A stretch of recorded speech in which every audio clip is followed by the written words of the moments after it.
Jeep तकरीबन 10 गज आगे जाके रुकी थी और वो ज़ैनब को भी साथ घसीटती हुई ले गई थी। जीप पर 4 फौजी थे, एक ड्राइवर और 3 पीछे। उन तीनों में से एक जीप के सामने नस्ब मशीन गन संभाले खड़ा था और 2 सब मशीन गन संभाले आमने सामने वाली सीटों पर बैठे थे। जीप के जोरदार झटके लगने से वो अपनी सीटों पर लुढ़क गए थे, लेकिन फौरन ही संभल भी गए थे। मेरे दिमाग में धमाके से हो रहे थे। मैंने फौरन ही अपने आप को संभाल लिया और दूसरे ही लम्हे मैंने जीप की तरफ दौड़ लगा दी। मैं खून में लथपथ ज़ैनब को जीप के नीचे से निकालना चाहता था, लेकिन जीप के पीछे सीटों पर बैठा हुआ फौजी गालिबन ये समझा कि मैं उन पर हमलावर हो रहा हूँ। उनमें से एक फौजी ने फायर खोल दिया। सूरत-ए-हाल ने उन फौजियों को भी खासा बदहवास कर दिया था। वो फौजी तो कुछ ज्यादा ही बदहवास था। उसने ट्रिगर दबाया तो राइफल का रुख कदरे ऊपर की तरफ था।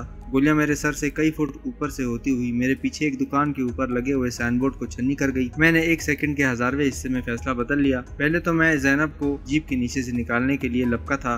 फायरिंग की आवाज सुनकर मैंने अपना इरादा बदल दिया और जीप पर छलांग लगा दी। बगैर हुड की जीप थी। मैं हवा में उड़ता हुआ जीप में उस फौजी के ऊपर गिरा जिसने फायरिंग की थी। उसने एक बार फिर ट्रिगर दबा दिया, लेकिन इस मर्तबा राइफल का रुख बदल गया था। राइफल की नाल से निकलने वाली गोलियों ने उस फौजी को छन्नी कर दिया था जो लाइट मशीन गन के सामने अपनी सीट पर खड़ा संभलने की कोशिश कर रहा था। वो छन्नी होकर ड्राइवर के ऊपर गिरा। मैंने अपने नीचे दबे हुए फौजी की राइफल पर हाथ डाल दिया और एन उसी वक्त कुछ और लोग जीप की तरफ दौड़ पड़े। जहूर अहमद और अंगूरी उनमें सबसे आगे थे। जहूर अहमद ने आते ही दूसरे फौजी की राइफल छीन ली। अंगूरी ड्राइवर की तरफ लपकी जो सीट से उतरने की कोशिश कर रहा था, लेकिन उसी वक्त 2 और आदमी उसकी तरफ पहुंच गए और उन्होंने ड्राइवर को गिरफ्त में ले लिया और लातों और घूंसों से उसकी तवाज़ा करने लगे। जहूर अहमद ने राइफल का बट मार मार कर दूसरे फौजी की खोपड़ी पाश पाश कर दी थी। उसका खून पूरी जीप में बिखर गया था। मैंने अपने हरीफ फौजी से उसकी राइफल छीन ली थी और उस फौजी को धक्का देते हुए नीचे उतार लाया था। इस दौरान अंगूरी ने सीट पर खड़े होकर लाइट मशीन गन संभाल ली थी। इत्तेफाक से उसी वक्त एक और फौजी जीप सामने वाली कुशादा गली की तरफ से इस तरफ आ निकली। उस पर भी लाइट मशीन गन नस्ब थी। फौजी ने लोगों को खौफजदा करने के लिए हवाई ब्रस्ट मारा था।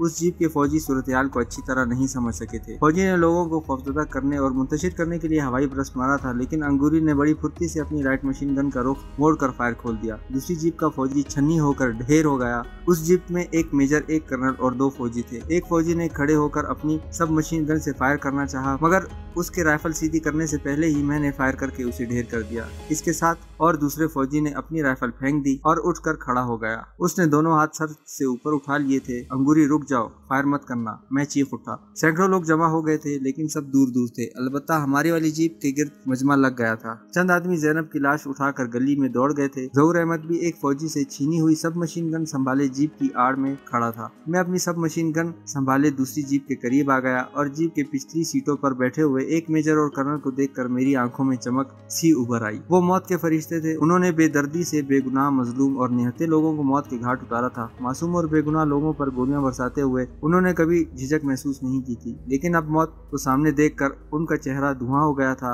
और वो थर थर कांप रहे थे। नीचे आओ, मैं उन्हें गन की जद में लेते हुए दहाड़ा। वो फौजी और दोनों अफसर हाथ उठाकर नीचे उतर आए। इतने में 3 नौजवान दौड़ते हुए मेरे करीब पहुंच गए। ये तीनों वही थे जो उस रोज मुझे कब्रिस्तान में फौज के घेरे से निकाल कर लाए थे। उनमें से 2 ने उन अफसर्स के रिवॉल्वर निकाल लिए। तीसरे ने एक सब मशीन गन कंधे पर लटका ली। दूसरी सब मशीन गन से उन सबको जद में ले लिया। उनमें से एक जीप का ड्राइवर भी शामिल हो गया था। एक और नौजवान दौड़ता हुआ हमारे करीब आ गया। उसने जीप की ड्राइविंग सीट संभाल ली और इंजन स्टार्ट करके जीप को दौड़ाता हुआ दूसरी जीप के करीब ले जाकर रोक दिया और इंजन बंद करके दूसरी सीट पर खड़ा होकर लाइट मशीन गन संभाल ली। दोनों जीपों का रुख मुखालिफ सिमतों में था और इस तरह वो सड़क दोनों तरफ से लाइट मशीन गनों की जद पर थी। एक मशीन गन पर वो नौजवान खड़ा था और दूसरी अंगूरी ने संभाल रखी थी। मैं उन तीनों नौजवानों के साथ दोनों भारतीय अफसरों और उनके दोनों मातहतों को हाँकता हुआ पहली जीप के पास ले आया। बाजार बंद हो चुका था। सड़क पर सन्नाटा छा गया था। लोग आसपास की गलियों में घुस गए थे। ये सब कुछ अचानक और इत्तफाकिया तौर पर ही हुआ था। 2 बड़े फौजी अफसरों का हमारे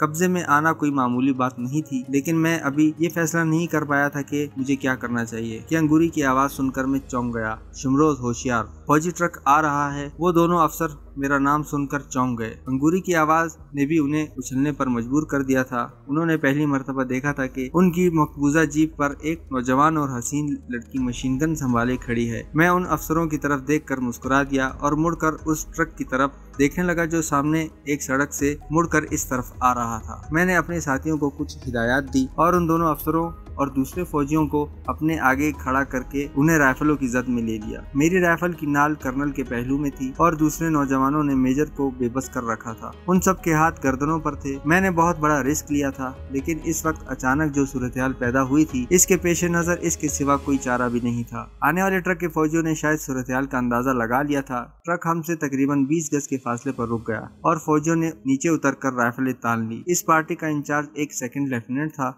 इनसे कहो आगे बढ़ने की कोशिश न करे। मैंने कर्नल के पहलू में राइफल की नाल चुभोते हुए कहा, अगर एक गोली भी चलाई तो तुम लोगों को छन्नी कर दिया जाएगा। कर्नल ने मेरे हुक्म की तामील में ज्यादा देर नहीं लगाई। उसने चीख कर हुक्म दिया और तमाम फौजी वहीं रुक गए। क्या चाहते हो तुम? कर्नल ने मेरी तरफ देखते हुए पूछा। इस जीप ने मेरी बहन को कुचल दिया था, मैंने कहा। इसकी तदफीन के लिए पुरसकून फिजा और इन बेगुनाह लड़कों की रिहाई जिन्हें पिछले चंद रोज के दौरान पकड़ा गया है, इसके लिए हाई कमान से बात करनी पड़ेगी। कर्नल ने जवाब दिया। अपने लेफ्टिनेंट से कहो कि वो वालिस पर मकामी कमांडेंट से बात करे। हमारे पास ज्यादा वक्त नहीं है। मैं ज्यादा से ज्यादा आधा घंटा दे सकता हूँ। 30 मिनटों में अगर फैसला हमारे हक में ना हुआ तो तुम लोग छन्नी कर दिए जाओगे। कर्नल ने सेकंड लेफ्टिनेंट को करीब बुलाकर मेरे हुक्म उस तक पहुँचा दिए। इस दौरान कुछ नौजवान चेहरों पर ढाटे बांधे गलियों से निकल आए थे। उनमें से किसी के पास राइफल थी, किसी के पास पिस्तौल, किसी ने पत्थर उठा रखे थे। मैंने चीख कर उन्हें हुक्म दिया कि मेरी इजाजत के बगैर वो लोग कोई गलत हरकत ना करें। लेफ्टिनेंट ट्रक पर सवार हो गया और वायरलेस पर कमांडेंट से बात करने लगा। मैं एक मर्तबा फिर कहूंगा कि मैंने बहुत बड़ा रिस्क लिया था, लेकिन मुझे तवक्को थी कि भारतीय फौज की हाई कमान अपने 2 अफसरों को इस तरह मरवाना पसंद नहीं करेगी। इस दौरान 3 और ट्रक वहां आ गए थे और फौजियों ने इलाके को घेरे में ले रखा था। लेफ्टिनेंट ट्रक से उतरकर बार बार हमारे पास आ रहा था और मैं कर्नल के जरिए ही अपनी बात उस तक पहुंचा रहा था। और फिर ठीक 30वें मिनट मेरा मुतालबा मान लिया गया। मैंने एक और मुतालबा पेश कर दिया कि फौज इस वक्त तक शहर से निकल जाए जब तक ज़ैनब की तदफीन और उन लड़कों की रिहाई अमल में नहीं आ जाती, और अगर इस दौरान शहर में कहीं एक गोली भी चलाई तो इन अफसरों को मौत के घाट उतार दिया जाएगा। ये मुतालबा भी मान लिया गया और चंद मिनट के अंदर अंदर तमाम ट्रक वापस चले गए। लोग गलियों और कोनों खुदरों से निकलकर सड़क पर जमा हो गए और मेरे और नूरी के नाम के नारे फिजा में गूंज उठे। दोनों अफसरों और फौजियों की आंखों पे पट्टियां और उनके हाथ पुष्ट पर बांधकर वही तीनों नौजवान इन्हें अपनी निगरानी में किसी नामालूम मकाम पर ले गए। कुछ और लोग भी उनके साथ गए थे। जीपों पर से असला कब्जे में लेकर दोनों जीपों को सड़क पर आग लगा दी गई। लोगों ने मुझे और अंगूरी को घेरे में ले रखा था और उनके नारों से फिजा गूंज रही थी। हम दोनों को कमांडर का खिताब मिल गया था और अंगूरी को तो दुख्तर कश्मीर, दुख्तर वतन, कश्मीर की शेरनी और न जाने किन किन खिताबात से नवाजा जा रहा था। अंगूरी की दिलेरी और हौसला मंदी वो देख चुके थे। उसने जिस तरह लाइट मशीन गन इस्तेमाल करके दूसरी जीप पर आने वाले फौजी अफसरों को सरेंडर होने पर मजबूर किया था, वो उसका काबिल तारीफ कारनामा था। हमें तकरीबन 1 घंटे तक वहाँ रोके रखा गया। इस दौरान बाजार की सारी दुकानें भी खुल गई थी। फिर हम मुख्तलिफ गलियों से होते हुए ज़हूर अहमद के घर आ गए। ज़ैनब की जख्मी और चूर चूर लाश उठाकर यहाँ लाई गई थी। लोगों को पता चल गया था कि शहर की मुख्तलिफ सड़कों पर दिखाई देने वाली वो पगली मेरी बहन थी। लोग जोक दर जोक ज़हूर अहमद के घर के सामने जमा हो रहे थे। गलियों में तिल धरने को जगह नहीं थी। हम बड़ी मुश्किल से रास्ता बनाते हुए आगे बढ़ रहे थे। ज़हूर अहमद के आस पास के कई मकान खाली करा लिए गए थे। वहाँ वो लोग भरे हुए थे जो मुझसे हमदर्दी के लिए आए थे। ज़हूर अहमद के मकान में लातादाद औरतें भी भरी हुई थी। मुझे सामने वाले एक मकान में पहुंचा दिया गया। लातादाद लोग सहन के फर्श पर बैठे हुए थे। मेरे लिए भी जगह बना दी गई। अंगूरी ज़हूर अहमद के मकान में चली गई थी। 4 बजे के करीब मैयत तैयार हो गई, जिसे जुलूस की सूरत में शहर के मरकजी चौक की जामा मस्जिद में ले जाया गया और असर की नमाज के बाद जनाजे का जुलूस कब्रिस्तान की तरफ रवाना हो गया। शहर की सड़कों पर पुलिस की तो भरमार थी, मगर किसी फौजी का नामो निशान तक नजर नहीं आ रहा था। ये शायद पहला मौका था कि इस शहर में कोई फौजी दिखाई नहीं दे रहा था और पुलिस वाले भी लोगों से दूर दूर ही थे। अगर वो फौजी अफसर हमारे कब्जे में ना होते तो सूरत हाल मुख्तलिफ होती। हम तदफीन के बाद वापस आ रहे थे कि एक आदमी ने मेरे कंधे पर हाथ रख दिया। मैंने मुड़कर देखा, वो शराफत हुसैन था। उस रोज मैं उसी से मिलने गया था और वापसी पर हंगामे शुरू हो गए थे। शराफत हुसैन ने 2 दिन बाद मुलाकात के लिए कहा था, मगर हंगामे तूल खींच गए थे और मैं ज़ैनब की वजह से भी ज़हूर अहमद के घर में मैसूर होकर रह गया था। शराफत हुसैन मेरे साथ साथ चल रहा था। उसने मुनासिब अल्फाज में ताज़ियत की और फिर सरगोशाना लहजे में बोला, परसों शाम तुम्हारी बांदीपुरा में अफजल अब्बासी नामी एक शख्स से मुलाकात करानी है। तुम आज ही रात यहाँ से रवाना हो जाओ। वो तीनों तुम्हारे साथ ही जाएंगे जो उस रोज तुम्हें कब्रिस्तान से निकाल कर लाए थे और आज सुबह भी तुम्हारे साथ थे। मैं चौंक कर उसकी तरफ देखने लगा। शराफत हुसैन के होंठों पर खफीफ सी मुस्कुराहट आ गई। जब तुम पहली बार मुझसे मुलाकात करके मेरी दुकान से निकले थे तो तुम्हारी हिफाजत के लिए उन तीनों को उसी वक्त तुम्हारे पीछे लगा दिया गया था। उसने सरगोशाना लहजे में बताया। वो तीनों तुमसे दूर रहकर तुम्हारी निगरानी कर रहे थे, इसलिए आज सुबह हादसा नुमाया होते ही वो तीनों तुम्हारे करीब पहुँच गए। प्रोग्राम क्या है? मैंने पूछा। बांदीपुरा पहुंचकर ही पता चलेगा, शराफत हुसैन ने जवाब दिया। वैसे तुम्हारे इस कारनामे की इत्तला भी ऊपर तक पहुंच चुकी है। तुमने अगरचा बहुत बड़ा रिस्क लिया था। फौज पूरे शहर को जलाकर राख कर सकती थी, लेकिन फौज के मकामी कमांडेंट पर ऊपर से बहुत दबाव पड़ गया था। यहाँ भी इस रैंक के अफसर कमांडेंट पर दबाव डाल रहे थे कि उन दोनों अफसर को बचाया जाए। अगर कमांडेंट उनकी बात मानने से इनकार करके किसी कार्रवाई का हुक्म देता तो भारतीय फौज में फूट पड़ जाती। कमांडेंट को इस दबाव में आकर तुम्हारा मुतालबा मानना पड़ा। तुमने पहली मर्तबा फौजी कमांडेंट को अपने कदमों पर झुकने पर मजबूर कर दिया है। ये तुम्हारी बड़ी कामयाबी है। ऊपर वाले तुमसे बहुत खुश हैं। शराफत हुसैन ने 2 मर्तबा ऊपर वालों का जिक्र किया था और मैं नहीं समझ सका था कि ऊपर वाले कौन हैं। मैंने जब जिहाद के लिए हाथ में राइफल उठाई थी तो कुछ अरसे तक कमांडर मुहिबुल्लाह के साथ रहा था। इसके बाद मैं और अंगूरी आजादाना तौर पर भारतीय फौज के खिलाफ कार्रवाइयां करते रहे थे। यूं तो वादी में मुजाहिदीन की कई तंजीमें भारतीय साम्राज्य के खिलाफ बरसरे पैकार थीं। हम बाकायदा तौर पर किसी एक तंजीम से वाबस्ता नहीं थे। गुलफराज नामी मुजाहिद ने मुझे मशवरा दिया था कि हिंदवाड़ा पहुंचकर मैं शराफत हुसैन से राब्ता कर लूं, और अब शराफत हुसैन ऊपर वालों की बात कर रहा था और ये ऊपर वाले मेरी समझ में नहीं आ रहे थे कि ये कौन लोग थे। मैं शराफत हुसैन से कुछ पूछना चाहता था कि 2 आदमी हमारे करीब आ गए और हमारी गुफ्तगू का रुख बदल गया। घर पहुंचे तो शाम तक लोगों का हजूम रहा। वो तीनों नौजवान भी मेरे आसपास मंडलाते रहे। उनमें से सईद नामी नौजवान मेरे करीब आ गया। वो दुबला पतला सा लड़का, उम्र 23-24 के लगभग रही होगी। हम ईशा की नमाज के बाद यहाँ से निकलेंगे कमांडर। उसने मेरे कान में सरगोशी की। फौज की हिरासत में अपने नौजवानों और फौजियों के तबादले का क्या होगा? मैंने पूछा। इस सिलसिले में हमारे कुछ आदमी फौज और पुलिस हुक्काम से गुफ्तगू कर रहे हैं, सईद ने जवाब दिया। तबादले के लिए कल दिन में कोई वक्त मुकर्रर किया जाएगा। हिंदुओं की ज़हनियत से सभी लोग अच्छी तरह वाकिफ है। अपने अफसरों की रिहाई के बाद वो तुम्हें और अंगूरी को घेरे में लेने की कोशिश करेंगे। उनका बाज घरों पर छापा मारने का भी प्रोग्राम है, इसलिए हम आज ही यहाँ से निकल जाएंगे। मुझे ये भी अंदेशा था कि अपने अफसरों की रिहाई के बाद भारतीय फौजी बेगुनाह निहत्थे शहरियों के खिलाफ इंतकामी कार्रवाई शुरू कर देंगे। मैंने सईद के सामने भी अपने इस खदशे का इजहार किया। वो फिलहाल ऐसा नहीं करेंगे, सईद ने मुस्कुराते हुए जवाब दिया। तुमने इन्हें ऐसी चोट लगाई है जिसे वो कई रोज तक सहलाते रहेंगे और अब वो अपनी हिकमत अमली भी तब्दील करेंगे। फौजी अफसरों की गिरफ्तारी का जिम्मेदार मकामी कमांडर को ठहराया जाएगा। फौज में बहुत ऊपर तक हलचल मच गई है और मुमकिन है कि इस कमांडेंट को 1-2 रोज में यहाँ से तब्दील कर दिया जाए। मुझे सईद की इस बात से जरा भी इख्तिलाफ नहीं था। हमारे हाथों फौज के 2 बड़े अफसरों की गिरफ्तारी कोई मामूली बात नहीं थी। फौज में यकीनन ऊपर तक खलबली सी मच गई होगी। तुम्हारे लिए भी खतरात बढ़ गए हैं, सईद कह रहा था। भारतीय फौज को मतलूब अफराद की फहरिस्त में तुम पहले से ही थे, लेकिन अब तुम्हारा नाम सरे फहरिस्त है। इसलिए ऊपर से ये फैसला किया गया है कि तुम्हें और अंगूरी को आज ही रात यहाँ से निकाल दिया जाएगा। ये ऊपर वाले कौन हैं? मैंने वो सवाल कर डाला जो शराफत हुसैन से पूछना चाहता था, मगर उसका मौका नहीं मिला था। कमांडर मुहिबुल्लाह, सईद ने मुस्कुराते हुए जवाब दिया। कमांडर मुहिबुल्लाह? मेरे लहजे में हैरत थी। हाँ। सईद के होंठों पर मुस्कुराहट गहरी हो गई। वो किसी भी वक्त तुम्हारी तरफ से गाफिल नहीं रहा। तुम्हारी सरगर्मियों की रिपोर्टें भी मुख्तलिफ जराए से उस तक पहुंचती रही थी। गुलफराज ने तुम्हें हिंदवाड़ा में शराफत हुसैन से मुलाकात का मशवरा दिया था। ये दरअसल कमांडर मुहिबुल्लाह का ही हुक्म था जिसकी गुलफराज ने तामील की थी। गुलफराज के बजाय जगह कोई और मुजाहिद भी होता तो तुम्हें ये पैगाम मिल जाता, लेकिन शराफत हुसैन ने कोई खास बात तो नहीं की। मैंने कहा, यहाँ के हालात की वजह से प्रोग्राम बदल दिया गया है, इसलिए अब बांदीपुरा का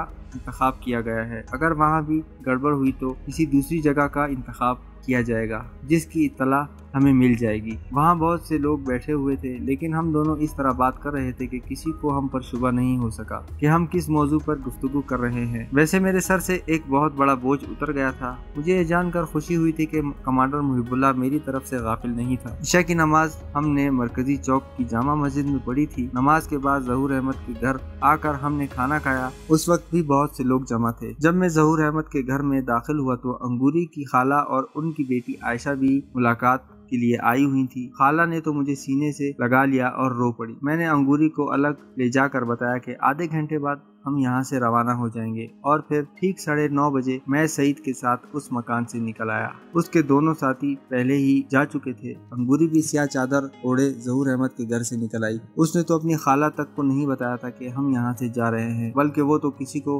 बताए बगैर ही घर से बाहर निकल आई थी। तकरीबन 1 घंटे तक हम तंग गलियों में घूमने के बाद गुंजान आबादी से बाहर निकल आए। आगे आबादी छितरी थी। हम जैसे जैसे आगे बढ़ रहे थे आबादी मजीद कम होती गई। अब पहाड़ियों में कहीं कहीं इक्का दुक्का मकान नजर आ रहे थे। हम गहरी तारीकी में चलते हुए कब्रिस्तान की तरफ निकल आए, लेकिन कब्रिस्तान में दाखिल होने के बजाय उसकी दाईं तरफ से होते हुए गुंजान दरख्तों में दाखिल हो गए। ये सनोबर के दरख्त का वही मुख्तसर सा जंगल था जो एक तरफ कब्रिस्तान से मिला हुआ था और दूसरी तरफ पहाड़ी के दामन तक चला गया था। उस जंगल में चनार और चीड़ के दरख्त भी बकसरत मौजूद थे। जंगल से निकलकर हम पहाड़ियों के साथ साथ चलते रहे। सईद चंद कदम आगे था। मैंने अंगूरी का एक हाथ पकड़ रखा था। हम दोनों के कंधों पर राइफल लटकी हुई थी। अंगूरी की राइफल चादर में छुपी हुई थी, जबकि हमसे आगे चलने वाले सईद ने अपनी राइफल हाथ में उठा रखी थी। हम एक जगह रुक गए। मैंने पीछे मुड़कर देखा। शहर बहुत दूर रह गया था। अमन और सुकून होता तो ये छोटा सा शहर रोशनियों से जगमगा रहा होता, मगर हिंदू गाजिबों ने पूरी वादी का